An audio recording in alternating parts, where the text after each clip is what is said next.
So hello. It's Wednesday, May 6th. So we're almost at the end of week number 6. And today is a really nice review activity that we came up with to talk about different types of symbiosis. So if we review symbiosis real quick, there's 3 types. There's mutualism, commensalism, and parasitism. So a good example of mutualism might be the cleaner shrimp and the moray eel. A good example of commensalism might be the barnacle and the whales.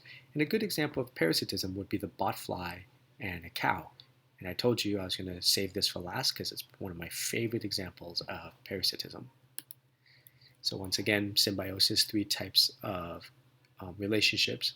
So you're going to need to know this for your quiz tomorrow. And hopefully you found a good example for your endangered species because that's going to be on the quiz. The quiz is going to ask you to come up with at least one example of mutualism, parasitism, or commensalism. So if you're having trouble with this, please contact me. Today's activity is the matching game. This is page 73 on your composition book, or you can just do it in Google Classroom. And what I did was I found 16 different organisms and they're paired up. So there's 8 pairs. And what you want to do is you want to examine the 16 organisms, read what they need, read what they want, and determine which 2 go together. So when you're on Google Classroom, you will get to this activity here. It says page 73. And so, for example, let's look at the Nile crocodile. And it says that the Nile crocodile has leeches in its mouth, and it needs to get rid of these leeches in its mouth.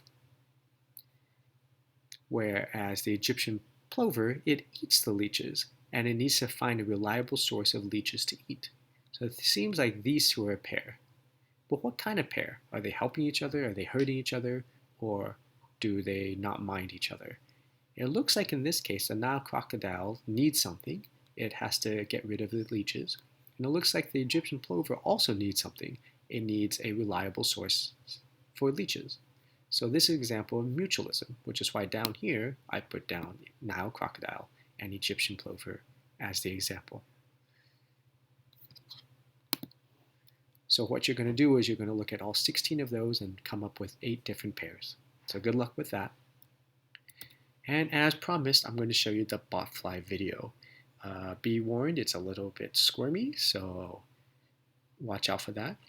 Why I like this video is it shows the more complex relationships that are happening, because it's not just going to be the botfly and the cow, it's also going to involve the housefly. So let's watch the video real quick and then we'll come back and talk about it.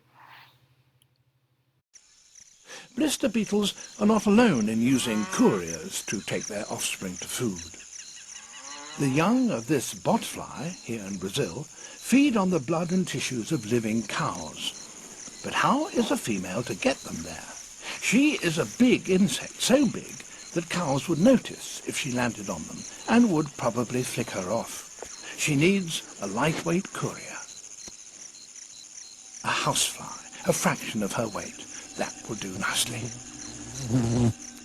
She drops down to stalk it.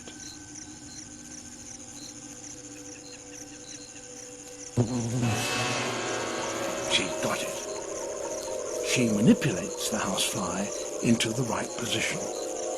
And now, one by one, she glues her eggs onto the housefly's abdomen.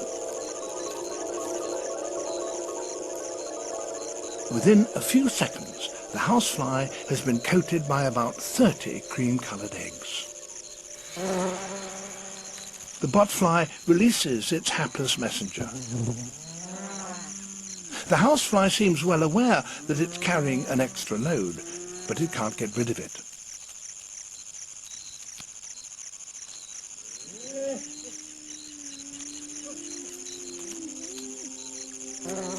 So it goes back to its normal business, which includes visiting cows to drink their sweat. A small fly, unlike the lumbering botfly, is no real irritation and is able to feed largely unhindered.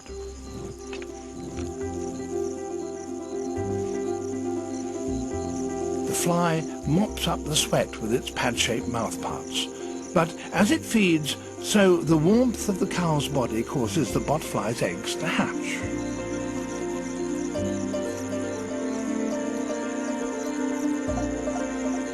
The larvae are armed with tiny hooks which help them to get a grip on a cow's skin and bore into it.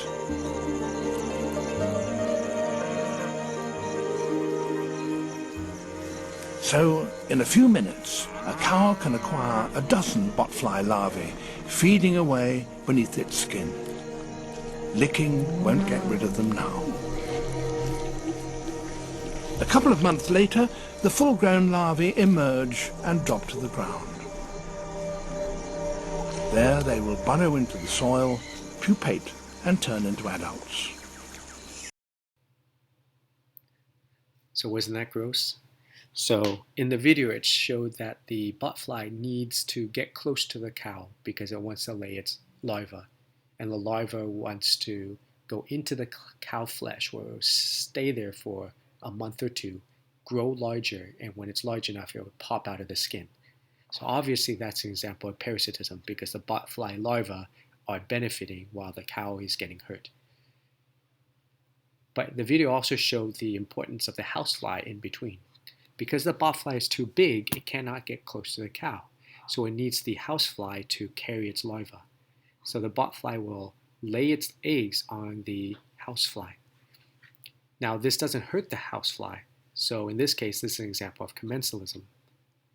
And as a housefly gets closer to the cow, the larva starts to feel the warmth of the cow and starts to hatch. The housefly itself isn't hurting the cow. It just wants to drink its sweat. So that's an example of commensalism. But while it's drinking its sweat, the larva will wake up, in a sense, and then crawl into the cow's skin. So as you can see, you have multiple relationships going on here. All right, I hope you enjoyed that video. See you tomorrow.